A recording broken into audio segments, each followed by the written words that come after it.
ceux qui nous suivent, mais pour ceux qui ne nous suivent pas et vous venez peut-être en vacances, nous avons commencé une série pour l'été, une série estivale, le Dieu de fête. Waouh!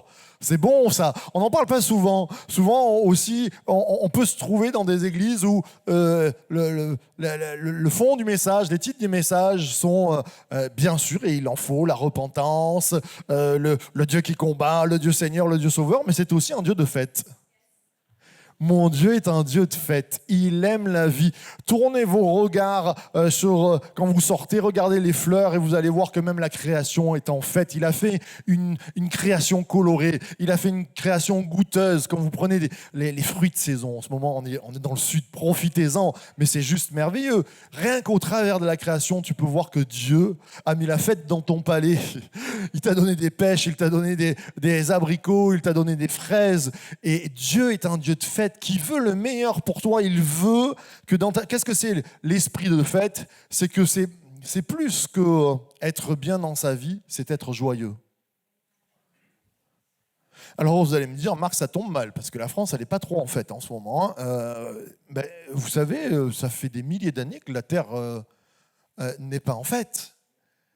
Si il faut attendre que la Terre va bien pour que notre joie soit parfaite, je peux vous dire, enterrez votre joie. Vous ne la verrez jamais. Mais c'est un miracle que Dieu nous propose. Ce n'est pas une joie d'homme selon les circonstances, c'est un miracle que Dieu veut mettre dans ta vie. C'est-à-dire ça va mal et pourtant je peux avoir la joie. Comme Paul va le dire, réjouissez-vous toujours dans le Seigneur, réjouissez-vous. Je vous l'ai déjà dit, quand il l'écrit aux Philippiens, il est en prison. C'est pas le mieux pour être joyeux. Eh bien, en prison, il a la joie du Seigneur parfaite. C'est un miracle que Dieu veut nous donner. Et ce miracle, alors, on le trouve dans sa présence, mais il est à des rendez-vous de nos vies. Il y a des rendez-vous spirituels que Dieu veut. Et ces rendez-vous sont les fêtes que Dieu a établies. Dans l'Ancien Testament, nous avons des fêtes établies qui sont à des dates quotidiennes. Et quand le Christ est venu, je ne vais pas vous embrouiller, mais pour vous faire simple, dire est-ce qu'on doit attendre Pâques, Pentecôte ou les autres fêtes pour être heureux? Non. Parce que quand Jésus meurt à la croix, il va dire tout est accompli. Ça veut dire que le peuple de Dieu rentre dans une Pâque constante, une fête de tous les jours, une Pentecôte constante. Et on va voir d'autres fêtes. Il n'y a que, alors là, parce que ça c'est les fêtes à perpétuité, mais j'ai prêché il n'y a pas si longtemps le Shabbat. Je crois qu'il n'y a que cette fête-là qui est encore dans le sens de il faut l'accomplir parce qu'elle fait partie des 10 commandements. C'est-à-dire que si tu ne t'arrêtes pas, si tu ne te reposes pas, Dieu a mis un jour où il s'arrête. Alors je ne sais pas si dans l'éternité il y aura toujours Shabbat, mais Dieu lui-même s'est reposé. Non pas parce qu'il est fatigué, parce qu'à un moment donné, il faut s'arrêter pour deux choses. Un, pour se reposer, nous le corps, c'est un exemple que Dieu nous a donné. Il faut que tu t'arrêtes pour ton corps. De deux, pour célébrer Dieu et être en communauté avec le peuple de Dieu. C'est très important. Ce sont des choses qu'on a perdues, qu'il nous faut regagner du terrain. Et les fêtes, on va parler de l'esprit de fête de Pâques. Moi, je crois que chaque dimanche, par exemple, quand on prend la Sainte Seine, et c'est pour ça que je ne l'ai pas fait avant, on réalisera que c'est un moment de fête. On va prendre la Sainte Seine, c'est un moment où, quand on faisait des fêtes dans l'Ancien Testament, il y avait toujours des sacrifices. Il y avait le michoui. On prenait des agneaux, parce que souvent on voit ça comme quelque chose de « Oh là là, il y a du sang, les pauvres bêtes ». Oui, c'est vrai, ça c'est notre génération. Vous savez, Brigitte Bardot, tout ça, les pauvres toutous, les pauvres... Et alors les animaux sacrifiés, mon Dieu, il y en a beaucoup dans la Bible. Mais c'était pas sacrifier et puis on tuait les bêtes et puis voilà. C'était gros banquet, c'était un énorme michoui. C'est parce qu'on invitait des milliers de personnes, voire des millions, à monter au temple. Plus il y avait de monde, plus il y avait de sacrifices. Et quand on faisait le sacrifice, on le faisait cuire et on en mangeait. Et on faisait la fête. Et quand on fait la Sainte Seine le dimanche matin, ça doit être aussi un moment de fête. Moi, j'aime regarder les gens quand je distribue la Sainte Seine. Ça m'arrive quelquefois le mardi soir aussi en disant « Sois béni » et avec un grand sourire parce que c'est un moment de fête, c'est une coupe de victoire. C'est pas un truc « Oh, je tremble devant Dieu, je sais pas » ou un truc qu'on prend par habitude. Non, c'est un moment de victoire, de délivrance. J'aimerais entendre un grand amen à ceux qui comprennent ça. C'est la fête ce matin. Alors, il y a des moments de fête comme ça. La Pâque, elle est constante. La Pentecôte, elle a une... Dans l'Ancien Testament, la Pâque, c'est la délivrance. de l'esclavage. Pour nous, la Pâque, c'est Jésus qui meurt à la croix et qui nous délivre de la mort, qui nous délivre de l'esclavage. Pentecôte, c'est la fête des moissons, c'est-à-dire qu'il y a une moisson qui blanchit et il faut des ouvriers pour la ramasser. Eh bien, le Pentecôte dans le Nouveau Testament, c'est le Saint-Esprit qui nous remplit. Et qu'est-ce que ça fait ? Ça fait de nous des moissonneurs. Il nous envoie dans la moisson pour amener la lumière. C'est juste magnifique. Il y a 3 grandes fêtes dans l'Ancien Testament. Pâques, Pentecôte et... Alors, la Sukkot, la fête des cabanes, je vous l'amène à plat, pourquoi ça passe plus ? Voilà, la fête de Sukkot, ce matin on va parler de ça, la fête des tentes, la fête du tabernacle, des fois vous entendez, ou la fête des cabanes, ou la fête tout court. Elle est considérée, pour nous, si on devait dire, wow, la plus grande fête c'est Pâques, pas du tout. La plus grande fête c'est Sukkot. Ils appellent la fête, les Juifs encore, quand ils disent aujourd'hui, la fête c'est Sukkot. C'est la dernière des 3. Et c'est celle qui est oubliée par l'Église souvent. Souvent, on parle de Pâques, on parle de Pentecôte, mais on ne parle pas de Sukkot. Pourquoi ? Parce qu'on n'a pas vu dans le Nouveau Testament l'établissement. Pâques, on comprend avec Jésus, il fait à la Pâque, il meurt à la Pâque, ok. Pentecôte, on comprend, ils sont remplis de Saint. Et Sukkot, qu'est-ce que c'est ? Eh bien, ce matin, on va voir quelle fête Dieu nous attend. Une fête qui se vit au quotidien, comme Pâques se vit au quotidien, comme Pentecôte peuvent se vivre au quotidien, Sukkot va se vivre au quotidien. C'est bien ça, hein ? Et c'est vrai que Sukkot, quelquefois, elle est un peu sous-cotée. Oh, je voulais la faire pour Colline, parce qu'on se lance des jeux de mots, merci. Mais que ce matin, on puisse réaliser que cette fête... Alors, comment ça se passe en Israël encore aujourd'hui ? J'ai failli vous faire une cabane ce matin, mais j'ai dit après les chanteurs, comment ils font. Vous allez en septembre. Donc, c'est une fête qui se passe en septembre. Aujourd'hui, c'est Rosh Hashanah, c'est-à-dire en septembre, pour les Juifs d'aujourd'hui, c'est le 1er mois, mais pas dans la Bible. Dans la Bible, c'est le 7e mois. C'est-à-dire qu'on arrive dans le mois de la perfection. Le chiffre 7, c'est la perfection dans la Bible. C'est-à-dire qu'on arrive à l'accomplissement total. D'accord ? Et dans ce 7e mois, au milieu du mois, il y a Sukkot.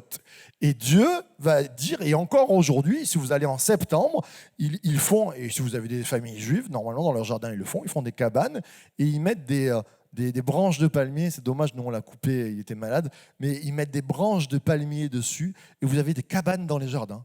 Et alors, normalement, ils s'invitent à boire le thé à l'intérieur, ils doivent vivre un moment au moins au quotidien dans cette souka. C'est une souka, la cabane. Alors on va lire dans la Bible comment ça se passait. Allez, c'est reparti. On peut se lever ensemble ?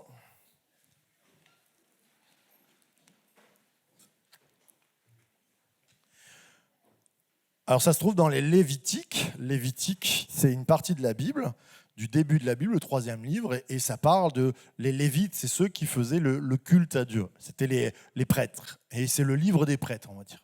Comment ça doit se passer Sukkot ? L'Éternel s'adressa à Moïse en ces termes, « Parle aux Israélites et dis-leur, parle aux saints raphaélois, fréjussiens et tous les habitants de l'église Source de Vie, le 15e jour de ce 7e mois, le 15e de ce 7e mois, aura lieu la fête des cabanes, Sukkot en hébreu. On la célébrera durant 7 jours en l'honneur de l'Éternel. Le premier jour, il y aura une assemblée cultuelle. Vous ne ferez aucune tâche de votre travail habituel ce jour-là. C'est un gros Shabbat, c'est un Shabbat géant. Pendant 7 jours, vous offrirez à l'Éternel des sacrifices consumés par le feu. Le 8e jour, vous aurez encore une assemblée cultuelle et vous m'offrirez des sacrifices consumés par le feu. C'est un jour de fête cultuelle. Vous ne ferez aucune tâche de votre travail habituel ce jour-là. Le premier jour, un peu plus loin, vous prendrez des beaux fruits de vos arbres, des branches de palmiers, des rameaux d'arbres touffus, des sols des rivières. Pendant 7 jours, vous vous réjouirez devant moi, l'Éternel votre Dieu. Vous célébrez cette fête en l'honneur de l'Éternel 7 jours par an. C'est une ordonnance en vigueur à perpétuité pour toutes les générations. Vous la célébrerez le 7e mois, vous habiterez pendant 7 jours dans les cabanes.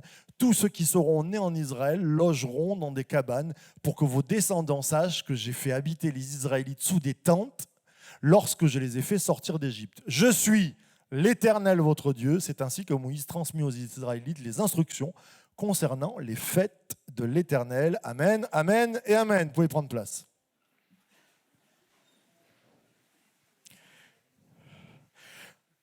Dans le monde chrétien, on a vite un déséquilibre. C'est ou on ne fait plus rien, ou on fait tout. C'est-à-dire qu'il y a des mouvements chrétiens qui sont dit, alors c'est à perpétuité, il faut faire la fête, on s'arrête en septembre et on fait la fête comme les Juifs.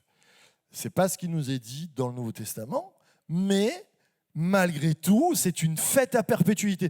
Comment voulez-vous que Dieu donne quelque chose qui est à perpétuité et que nous, on s'assied dessus sans réfléchir au moins une fois dans notre vie en tant que chrétien? Ce n'est pas normal. C'est à perpétuité. Ça veut dire qu'il y a une promesse de bénédiction au travers de cette fête. Je crois que les fêtes que Dieu met, ce n'est pas juste pour boire un coup et qu'on est content. Ce sont un petit peu comme dans un mécanisme des engrenages qui vont faire rappel et qui vont faire tourner toute la mécanique. Vous les enlevez, ça tourne dans le vide. Parce que ce sont des rappels symboliques pour faire mémoire de ce que Dieu veut faire dans ta vie. Alors, non, en septembre, on ne fera pas une souka dans l'église parce que Paul va dire toutes ces fêtes-là, ce sont l'ombre des choses à venir. Nous n'avons pas à les faire puisque Jésus les a accomplies. Quand il monte à la croix, tout est accompli. Mais nous avons à les vivre. C'est l'esprit de la fête que nous devons vivre. Vous comprenez? Je ne vous ai pas perdu là? C'est bon? Donc la fête de Sukkot, on ne doit pas la faire, mais on doit la vivre au quotidien. Qu'est-ce que ça va entreprendre dans ma vie de vivre la fête de Sukkot? Eh bien, on va le voir ensemble. Alors, cette fête-là, elle avait des particularités. Elle a deux particularités parce qu'elle s'appelle la fête des cabanes. Donc, on fait des cabanes. Et elle s'appelle aussi, elle a deux noms, la fête des récoltes. Alors, vous allez me dire, ça ressemble un peu quand même à la Pentecôte, la fête des moissons. Pentecôte a deux noms aussi, c'est la fête des moissons. Et là, on a vraiment deux choses, c'est la fête des cabanes ou la fête des récoltes. La fête des récoltes, c'est différent, la récolte et la moisson. Vous allez me dire, non, quand je moissonne, je récolte. Eh bien, la moisson, c'est le champ est devant nous, il nous faut des moissonneurs. Et c'est ça, Pentecôte. Pentecôte, c'est Dieu nous met en tant que moissonneurs. Il a fait de nous un peuple de sacrificateurs. Il te donne une utilité. C'est juste extraordinaire. Je ne vais pas prêcher sur Pentecôte. Mais la récolte, c'est qu'à la fin, tu as récolté et tu as les greniers pleins pour manger, pour vivre. C'est la vie du royaume que Dieu veut te donner. Et cette récolte-là, elle doit nous marquer. Mais il y a cette deuxième phase aussi, la fête des cabanes. Tiens, alors on va essayer de parler un petit peu de ces choses-là. Au travers de la fête de Sukkot, qu'est-ce que Dieu veut me dire? J'ai pris des axes qui sont les miens, selon ma compréhension, mais je pense que la première chose que Dieu veut nous faire comprendre au travers de la fête de Sukkot, qui est un pilier de nos églises pentecôtistes. Il y avait plusieurs piliers qui étaient Jésus guérit, Jésus baptise de l'Esprit, et il y avait un Jésus revient. Et je crois que Sukkot, la fête des cabanes, vient nous parler de ce Jésus. C'est pour fêter la fête. C'est la fête de Jésus qui revient. Ce matin, je crois que c'est Tony qui a donné une parole et au travers de Jésus revient bientôt. Il y a des choses qui s'annoncent. Et on peut regarder le monde en disant le monde brûle, aïe aïe aïe, j'ai peur. Ou on peut regarder le monde en se disant, bon déjà il a bien brûlé avant, mais ce que je sais c'est que Jésus revient. Et la fête de Sukkot pour moi, et je vais essayer de vous le prouver, Pâques c'est la fête que Jésus est venu comme mon sauveur. Pentecôte c'est le Saint-Esprit qui me remplit. Sukkot c'est elle est accomplie et elle est dans l'accomplissement. C'est-à-dire que je dois vivre dans un présent où Jésus revient. Vous comprenez ce que... C'est-à-dire que je suis en train de vivre une espérance à venir. Moi, ça me rappelle une définition. La foi, c'est l'espérance des choses qui sont à venir. Ah! Bien, la fête de Sukkot, c'est la fête de la foi, je pourrais dire. C'est tout ce que nous n'avons pas encore, mais qui est présent dans nos vies, parce qu'il y a des promesses et des bénédictions. Et Jésus revient, c'est une promesse, c'est une bénédiction. Quelquefois, on a oublié ça dans l'Église. Et toutes les églises qui vivent des temps de réveil sont basées sur Jésus revient. J'ai envie de te dire, Sukkot, c'est un rappel que Jésus revient. Alors, je vous ai mis des petites photos. Jésus ne revient pas en avion, mais on verra... Premièrement, je vous ai mis un palmier parce que Sukkot, c'est la fête des cabanes, et on met des palmes. Il y a 4 sortes d'arbres. Quand on a lu, il y a les saules, il y a les arbres fruitiers, et puis il y a les palmes de palmier. Et on pense que Sukkot aussi, c'est la racine cabane, Souka, mais qui vient du mot Sokot, qui est la palme de palmier aussi. Et cette palme de palmier, pourquoi ça me fait penser que Sukkot, c'est la fête de Jésus qui revient? Parce que dans la Bible, à un moment donné, il y a des gens qui prennent des palmes de palmier. Alors nous, on a fait avec des rameaux d'olivier, mais ils ont des palmes de palmier. Et ils attendent Jésus. Et ce texte-là est juste marquant. C'est dans Jean 12, 12. Le lendemain, une foule nombreuse de personnes venues à la fête apprirent que Jésus se rendait à Jérusalem. Elles prirent des branches de palmier, ok? Pas des rameaux d'olivier. Désolé de vous... mais c'est des branches de palmier. Et allèrent à sa rencontre en criant « Hosanna, Hosanna, béni soit celui qui vient au nom du Seigneur, le roi d'Israël. » Hosanna voulant dire « Jésus, sauve-nous. Sauveur, sauve-nous. S'il te plaît, sauve-nous. » Et c'est intéressant encore aujourd'hui. Alors vous allez me dire, là, on est à quelle époque? On est à Sukkot, là? C'est Pâques. Alors, c'est pas normal, normalement, que ça se passe comme ça. Parce que les branches, et encore aujourd'hui à Sukkot, on a des Hoshanotes, des Hosanotes. C'est-à-dire, Hot, c'est le pluriel. C'est Hosanna au pluriel. C'est une fête où on prend des branches et où on attend le Messie. Et où on dit que le Seigneur nous sauve. Et on crie Hosanna, Hoshiana, Hoshian. Encore aujourd'hui à Sukkot. Sauf que Jésus, il n'a pas pu attendre Sukkot. Il est mort à Pâques. Jésus est en train de dire « Je vais faire la Pâque pour vous, mais attendez-moi à Sukkot.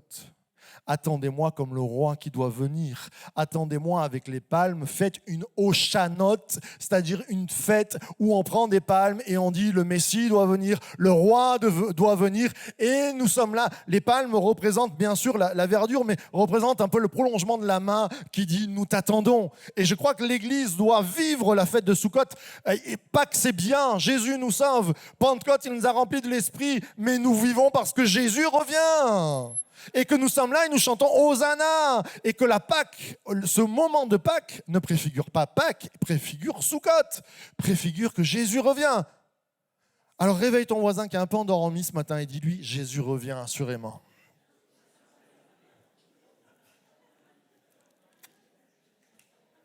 Jean-Luc, tu ne l'as pas dit à ton fils, tu le dis s'il te plaît.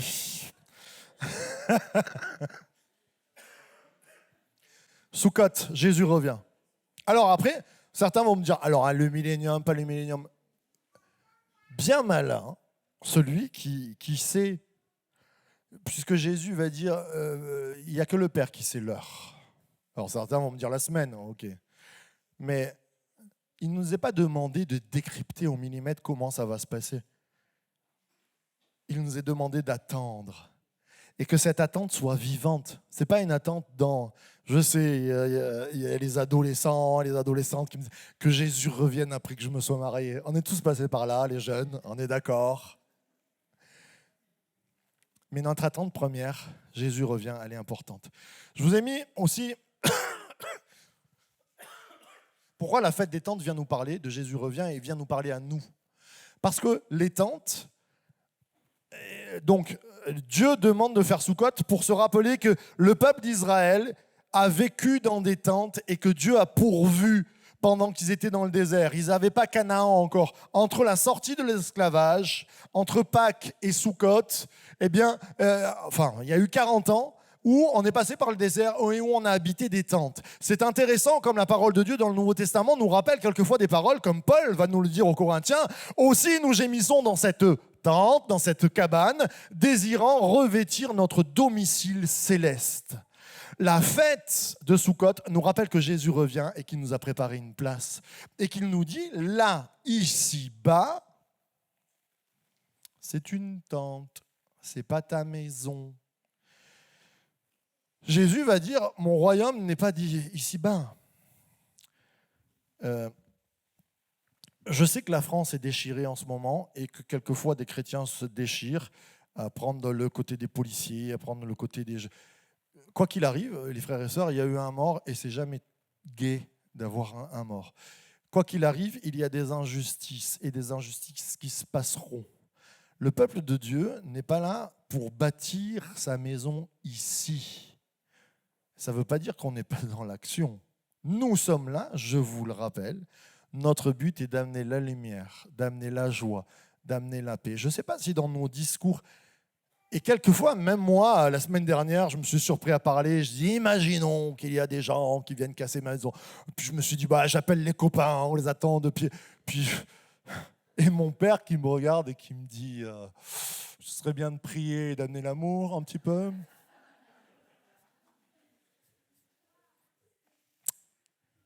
Amen. On n'est pas là pour se battre pour des partis politiques, les amis. Notre royaume n'est pas d'ici-bas. Vous savez, Jésus, on l'a attendu pendant toute sa vie à dire, allez, on va contre les Romains. Jésus n'a jamais critiqué l'Empire romain, qui faisait des exactions, qui était là comme ils avaient envahi. C'était des envahisseurs, comme les Allemands pendant la Seconde Guerre mondiale. Ils sont venus dans le pays, ils imposaient leurs lois. Il fallait payer des tributs, des impôts à César.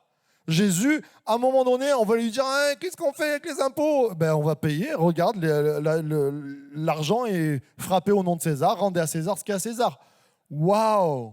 Moi, je peux vous dire que dans la bande de croyants des disciples, il y en a qui devaient dire non, mais c'est n'importe quoi ce qu'il dit. Ça va mal. C'est l'envahisseur. Mais parce que son royaume n'était pas ici-bas. Mes frères et sœurs, combien de fois nous nous battons pour nos maisons, pour nos pays, battons-nous pour l'humanité qui est en train de mourir et nous devons amener la lumière. Tu te dois d'aimer les policiers qui, quelquefois, sont tellement nerveux, ça part mal. Tu te dois d'aimer les gens des quartiers qui, par des choix de leur vie, font n'importe quoi et vont brûler des voitures. Je vous rappelle juste en passant que Jésus va pousser à dire « tu te dois d'aimer ton ennemi ». Parce que les gens du monde, les gens qui n'ont pas Dieu, ils aiment leurs amis et ça, c'est super facile. Ça pique, hein ? Mais pourquoi nous sommes si mauvais quelquefois ? Parce que nous ne pensons plus que Jésus revient et nous pensons que notre héritage, il est ici-bas. Mais ce n'était pas le désert, l'héritage d'Israël, c'était Canaan. Notre tente ici-bas, ce n'est pas notre héritage. Alors prends-en soin, Dieu te donne des biens. Ce n'est pas pour ça qu'il ne faut pas travailler, qu'il ne faut pas être organisé, qu'il ne faut pas faire les choses bien.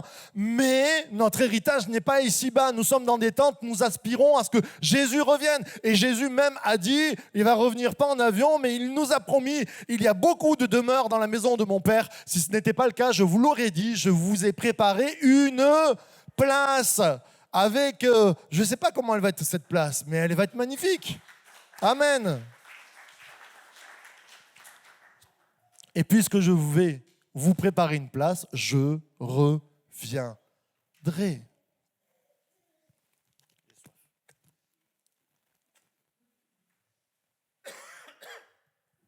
Excusez-moi, une vieille bronchite qui traîne. Je vous prépare une place. Je vous prendrai afin que vous soyez avec moi et que là où je suis, vous y soyez aussi. Est-ce qu'on y pense encore ? Quels sont les sujets de notre réflexion ? Quelquefois, nous attendons le pire.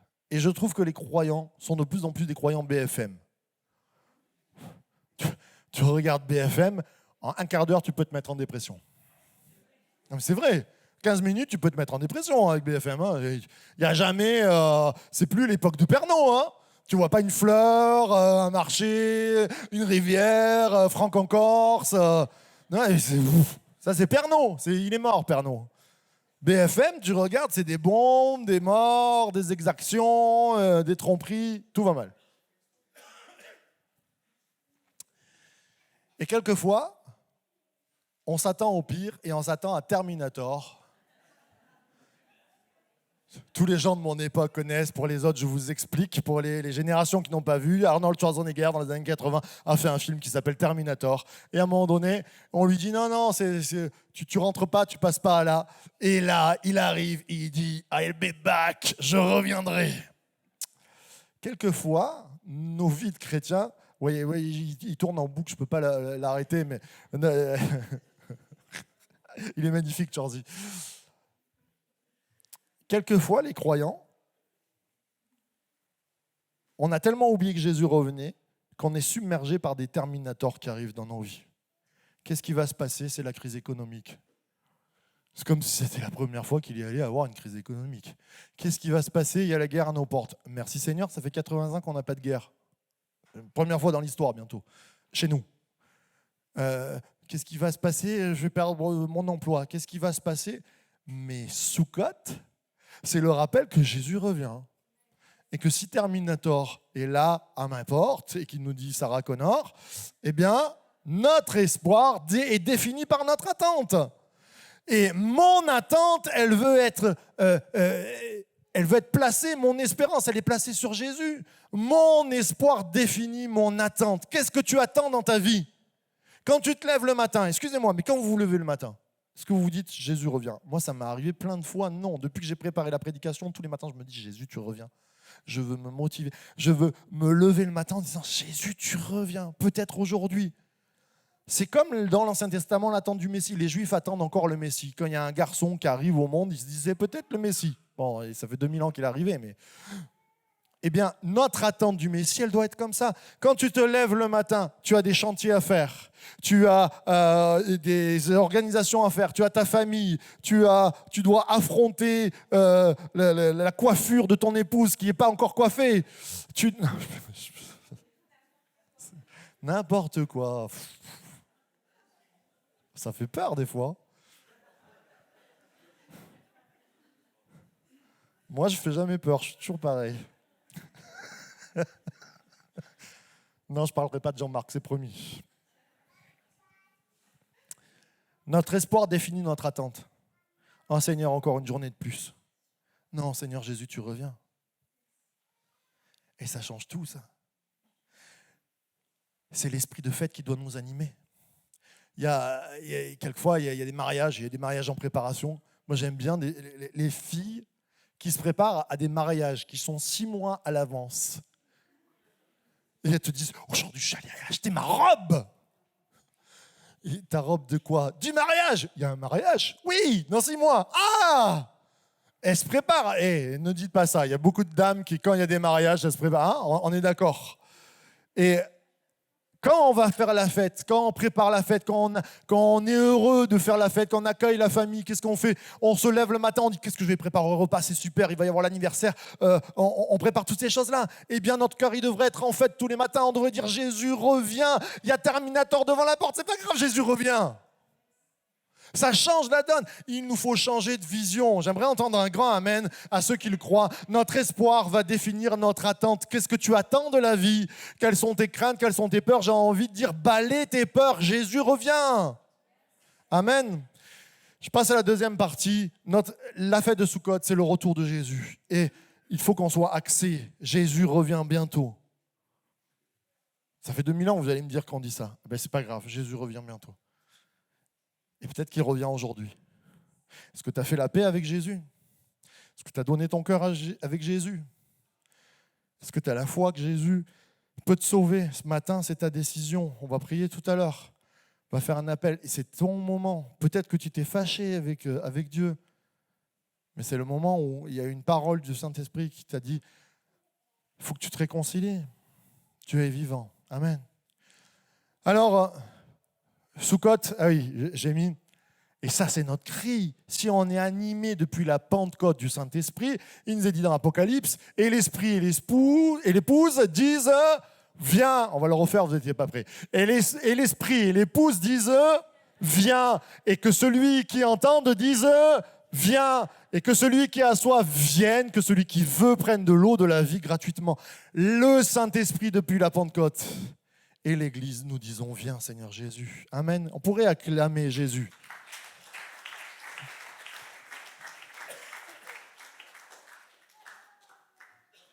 Et puis, Soukhot, c'est ce côté où on est dans des cabanes, mais c'est aussi la fête de la récolte. Et c'est la fête de ce Dieu qui pourvoit. C'est quand je je réalise, il y a un engrenage dans ma vie où je dois réaliser que Jésus revient et que Dieu pourvoit pour moi. C'est une fête qui est accomplie. Quand Jésus meurt à la croix, il dit, il y a une promesse, c'est que je vais revenir, mais il y a une promesse aussi, c'est que je pourvois à tes besoins et qu'il y a une récolte. Et depuis la Pentecôte, l'Église est rentrée dans une temps de moisson où nous devons récolter. Jésus dit, la moisson blanchit, les champs blanchissent, c'est à vous d'y aller. Et il y a une récolte. Alors, j'aimerais parler de récolte et je vous dis toujours, le péché, maintenant vous le savez, c'est manquer le but. Oui, mais c'est pas que ça. Il y a une différence entre l'iniquité et le péché. L'iniquité, c'est faire une faute, c'est-à-dire j'assassine quelqu'un, c'est inique. Dans la parole, il nous dit les péchés et les iniquités. Les iniquités, ce sont des actes très graves qui viennent endommager des relations et qui viennent mettre en colère Dieu. Le péché, ça met en colère Dieu, bien sûr. Mais le péché, ça regroupe un peu tout, mais le péché, c'est manquer le but. C'est si tu ne fais pas ce que je te conseille, tu vas mourir. Si je fais ce que tu conseilles, tu vas être dans la joie. La liberté, elle est là.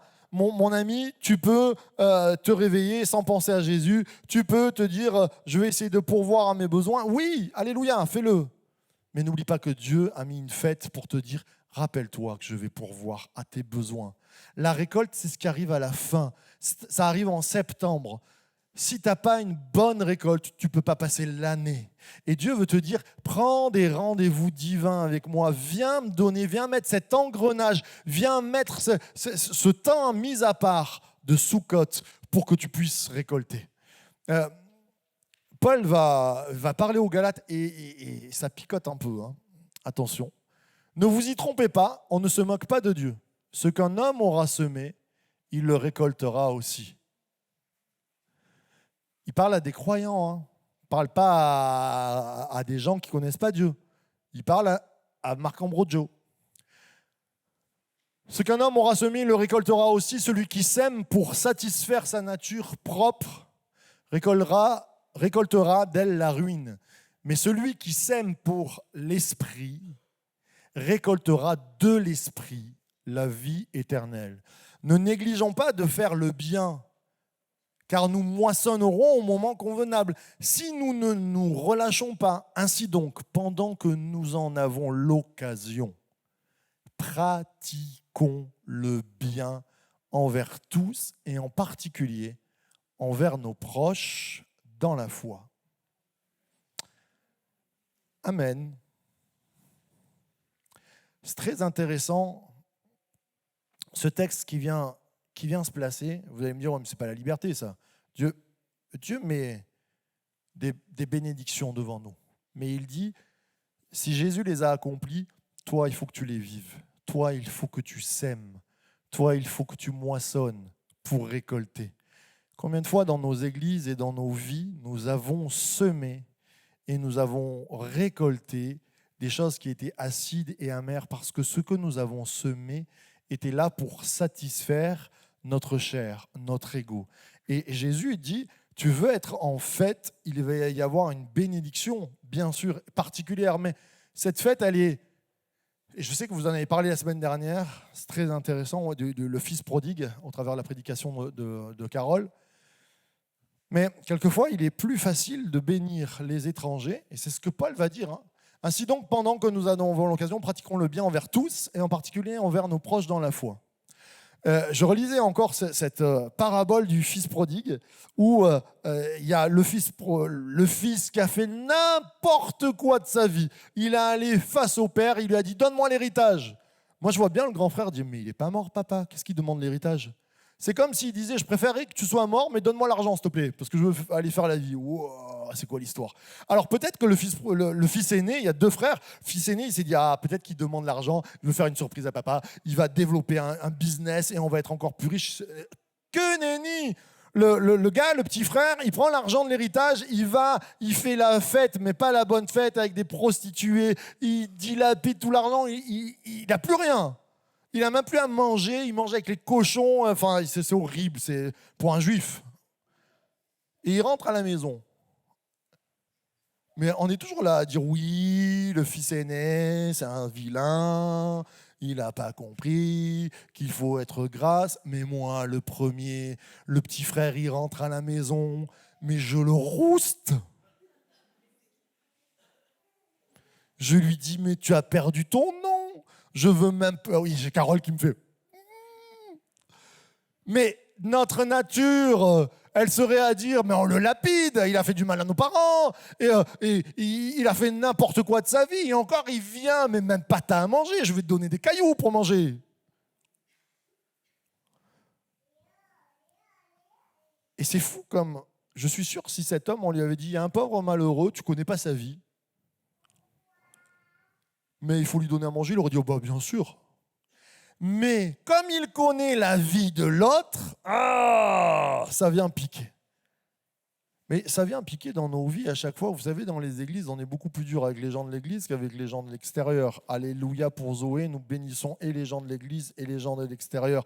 Mais quand on connaît la vie, quelquefois, j'avais un ami, il avait un papa. Quand j'allais chez lui, je disais, oh, il est top ce papa. Il est presque mieux que le mien. Chut, il est dans la salle, je ne peux pas le dire.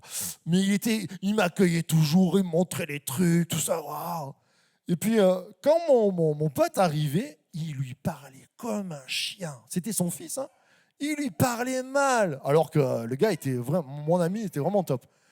Je me suis dit, waouh, j'aimerais pas avoir un père comme ça. Pour les autres, il donne tout, mais pour son fils, il donne rien. Et quelquefois, j'ai bien peur, mes frères et sœurs, que Dieu nous attend aussi avec les gens de la maison. Et dans nos vies, nous avons c'est dur. Moi, j'ai grandi dans cette relation où naturellement, le fils prodigue, on l'aurait lapidé presque. Et Dieu vient nous chercher en disant, je ne te demande pas d'aimer ceux qui sont faciles à aimer, je te demande d'aimer ceux qui ne sont pas faciles à aimer, ceux qui t'en prennent la tête, ceux qui sont passés au-delà de... Et combien de fois dans nos églises, on a aimé que les gens qui nous ressemblaient? Sachez qu'à Source de Vie, quand vous ne nous ressemblez pas, on vous aime plus encore. Amen. Tu peux arriver avec une crête sur la tête, on t'aimera encore. Moi encore plus, parce que je dirais il a des beaux cheveux. C'est une remise en question, parce que là, souvent, si je dis « Qui veut être guéri ce matin ?» Moi, je viens. Mais Jésus nous dit « La fête des moissons, elle est là pour être dans la générosité. » Les gars, quand ils amenaient l'agneau, le bœuf, et c'était la fête de la récolte, ils amenaient de leur récolte pour bénir. J'ai rencontré des croyants dans d'autres églises, pas ici, nous sommes parfaits, mais qui me disaient « Ah, moi, la porte ouverte, je donne ma dîme à la porte ouverte. » Et ton pasteur qui vient te visiter, qui est là pour toi, qui vient prier, tout ça, « Ah ouais, mais il prêche moins bien, je préfère écouter la prédication. » Mais Dieu te l'a mis à côté. Et si tu vivais à la porte ouverte, je suis sûr que peut-être tu ne donnerais pas ta dîme parce que tu supporterais moins ton pasteur qui est là-bas.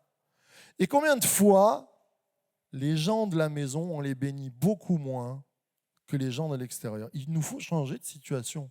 Et je crois que quand les Juifs amenaient le bœuf, eh bien, ils amenaient pour des sacrificateurs, peut-être qu'ils trouvaient que leur vie, ils étaient un peu gros et gras et qu'un agneau en moins, ça aurait été bien pour eux. Ben non.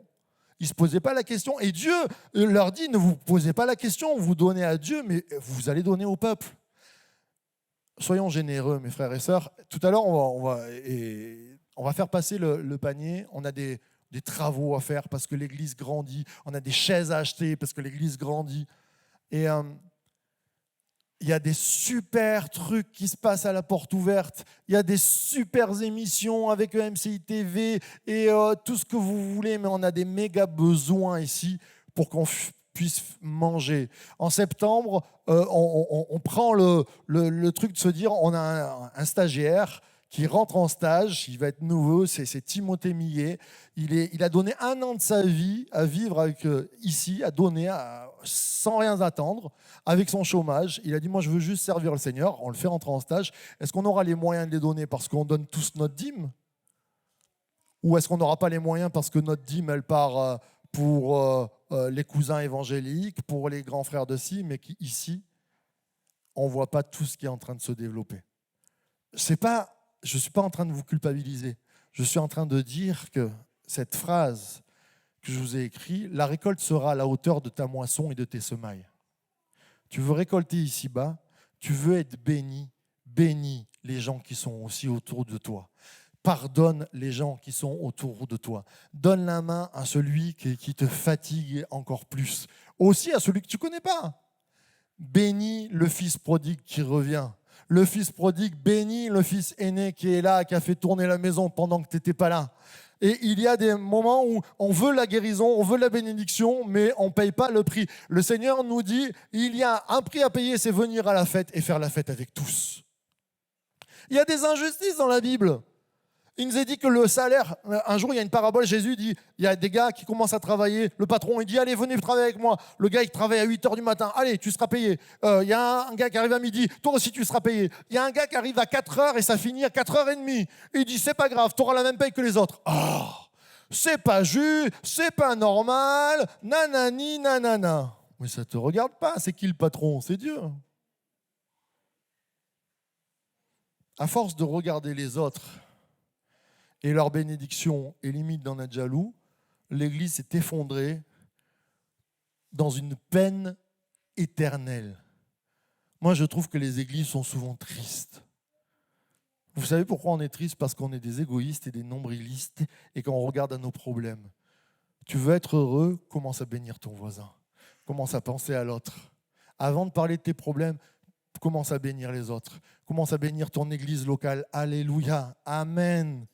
Toutes les équipes que vous voyez là, on donne tous nos dîmes et on n'est pas forcé, je ne dis pas ça, c'est juste normal parce que quand je vois des enfants qui montent à l'école du dimanche, qui sont bien, et parce qu'il y a des équipes et qu'on prépare, et quand on fait des barbecues, et quand on fait des moments comme on fait, que le carrelage il est beau, que les WC sentent bon, tout ça, ça demande un coup et merci Seigneur. Alors ce matin, je vous le dis, on a des travaux à faire. Si vous avez à cœur de donner plus, eh bien moi je vous dis, vous serez bénis à la hauteur de ce que vous bénirez. Je ne suis pas en train de dire, attention, donne-moi de l'argent, tu vas être béni. Ce n'est pas ça que je te dis. C'est que c'est un principe biblique qui est la foi. Celui qui aura semé récoltera. Jette ton pain à la surface de l'eau et tu vas être béni, comme le Seigneur le dit. À un moment donné, la fête de Souka, de Soukot, c'est cette fête de la récolte. Qu'est-ce que tu as semé? Qu'est-ce que tu vas moissonner? C'est là où tu vas récolter. Ce matin, je veux dire, Seigneur, je suis malade, mais je ne veux pas regarder premièrement à ma maladie. Je veux regarder à ce que je peux rentrer dans la mission, comment je vais rentrer dans Canaan. Seigneur, je veux recevoir ta bénédiction, ça c'est sûr. Mais en premier, je veux servir. Cherchez d'abord le royaume des cieux et sa justice. Et toutes choses vous seront données par-dessus tout. Je ne comprends pas qu'au ménage, on manque de monde. C'est le truc le plus simple. Je ne comprends pas que des fois, on manque d'argent. Je vous le dis, hein, la dîme, ça devrait être le truc le plus facile à faire. Mais la dîme, si tu lâches un chèque, ce n'est pas la mort. Tu donnes de l'argent. Te lever le matin pour prier et lire ta Bible, c'est plus difficile, moi, je trouve. Aller servir des gens qui t'aiment pas, ça, c'est plus difficile. Je ne comprends pas qu'à Zoé, on manque de bénévoles. Je ne comprends pas qu'à Zoé, merci Seigneur pour les chariots qu'on a, mais ils devraient regorger encore. Chaque semaine, quand on fait nos courses, on devrait penser à Zoé, on devrait dire, je prends une boîte de raviolis, j'en prends 2 pour les autres. Oh, Seigneur. Vous savez pourquoi on ne fait pas? Parce que nos attentes sont fixées sur nous et on croit qu'on va manquer, qu'on va perdre. Quand on ne donne pas sa dîme, c'est qu'on a peur de manquer. Et le Seigneur Jésus nous dit, je suis celui qui va te faire récolter.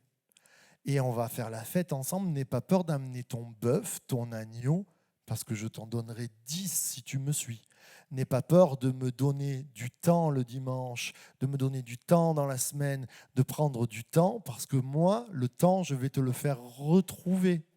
N'aie pas peur de prendre du temps aussi des fois en servant sur ta famille, parce que ta famille, je vais la consolider. Vous allez me dire, oui, mais ça, c'est un truc de gourou. Vous pouvez le dire, c'est Dieu qui le dit. Accomplis les fêtes et tu verras, tu seras heureux. Le peuple d'Israël, quand il accomplissait les fêtes, qui revenait à Dieu, c'était l'euphorie totale, il y avait la bénédiction totale, il y avait la guérison, il y avait la bénédiction. Qu'est-ce qu'on va faire de ces bénédictions? Alors ce matin, j'ai appelé les musiciens. J'aimerais que notre église soit en fête. J'aimerais que ta vie soit en fête. J'aimerais ce matin que tu sois guéri. Premièrement, quelle est ton attente? Est-ce que tu attends encore Jésus dans ta vie? Est-ce que tu crois que Jésus va te bénir? Est-ce que tu crois que tu as une mission aussi? Est-ce que tu crois qu'il y a une récolte qui est là? Ta récolte, elle va être, qu'est-ce que tu vas semer? Cette semaine, tu peux semer encore le non-pardon ou tu peux semer le pardon. Cette semaine, tu peux semer, j'allais dire financièrement, ou tu peux tout serrer à toi. Tu peux serrer le temps que tu as ou tu peux ouvrir ton temps. Ce qu'un homme aura semé, il le récoltera.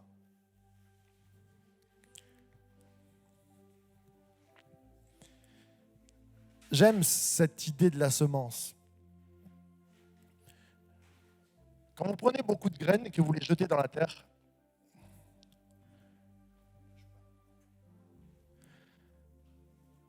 eh bien on récolte beaucoup. Ce matin, j'aimerais qu'on puisse réfléchir à qu'est-ce qu'on a gardé pour nous, quelles sont nos craintes. Seigneur, je veux te lâcher ces craintes. Seigneur, je veux lâcher ces peurs. Seigneur, je veux tout te donner parce que je crois que tu vas multiplier. On pourrait se lever ensemble.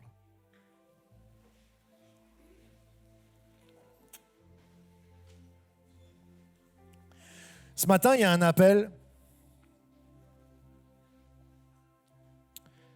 pour les personnes qui ne sont pas encore avec Jésus, pour les personnes qui ne se sont pas baptisées encore, pour les personnes qui ne se sont pas engagées avec lui, pour les personnes qui disent « c'est vrai, il y a Jésus qui m'a béni ».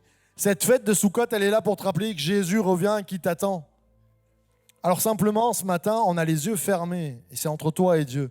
Mais ce premier appel, il est pour toi, pour que Jésus soit plus dans ta vie, pour que dire oui, Seigneur, que j'ai vécu une expérience ou que j'en ai pas, je comprends que tu es important, je lève ma main devant toi, c'est entre toi, je ne regarde pas, hein. C'est entre toi et Dieu et tu dis Seigneur, je veux plus de toi. Peut-être que tu as oublié que Jésus revenait et que ton attente première, c'est tes soucis, c'est ta famille, c'est ton entreprise, c'est tout ce qui va. Peut-être que tu as oublié que Jésus revenait et que tu lèves ta main ce matin en disant je ne veux pas oublier que tu reviennes. Seigneur, je veux m'attendre à toi. Et puis c'est la fête de la récolte. Ce matin, le Seigneur te dit, tu veux récolter? Sème. Sème de la manière spirituelle. Sème de la manière comme il est marqué dans la Bible. Moissonne avec joie. Donne avec bénédiction. Donne avec grand cœur. Et tu seras guéri. Et tu seras restauré. Et ta famille ira bien. Et tu prospéreras dans le pays que je t'ai donné.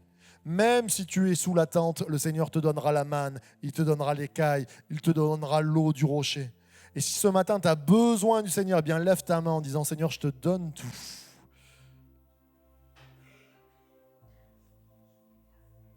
Je te donne tout.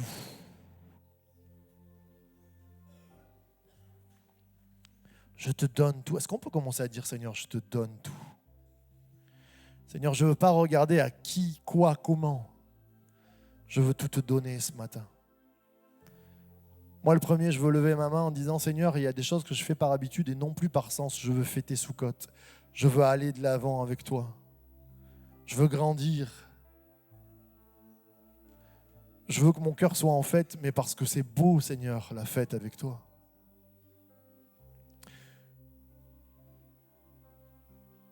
Avant de passer à la Sainte Seine, ce matin, on va faire un pas de foi. On va passer les offrandes. Comment on va opérer? Ce matin, on va passer les offrandes. Et on va dire, Seigneur, je te donne. Et parce que je te donne et parce que j'accomplis ce que tu me demandes de faire, je crois que tu vas me bénir derrière. Parce que c'est une promesse. C'est une promesse. Choisis la vie. Et si tu marches dans la vie, dans ce que Dieu te demande, parce que tu donnes ton cœur. Et l'argent, comme je disais, c'est la chose la plus facile quand tu donnes ton argent. C'est juste un symbole de dire, Seigneur, je m'attends à toi. On va faire passer les paniers. Après, on fera un appel pour la guérison. Parce que je veux être devant Dieu en disant, je viens au temple en te donnant. Et après, je m'attends à recevoir. Je crois que ce matin, on va avoir des bénédictions comme jamais. Je crois que selon ta foi, il te sera fait. Il va y avoir des guérisons puissantes. Je le déclare. Mais je ne veux pas dire au Seigneur, je prends avant de t'avoir donné. Je veux te donner. Alors je vais demander à Timothée et à Benjamin de passer avec les paniers. Et ce matin, on va prendre et on va dire, Seigneur, je veux te donner avec mon cœur. Je veux te donner plus, je veux bénir peut-être. On est devant Dieu. Et après, je vais faire un appel à la guérison. Un appel pas qu'à la guérison, un appel à la situation que tu veux recevoir une bénédiction. Quand tu viens, on va prier pour toi. Et tu vas nous dire, là, j'ai un problème dans ma vie. C'est peut-être le métier, c'est peut-être les choses. Mais avant, préparons-nous. Et on va chanter ce chant, je te donne tout, je te donne mon cœur. À toi la gloire, Jésus.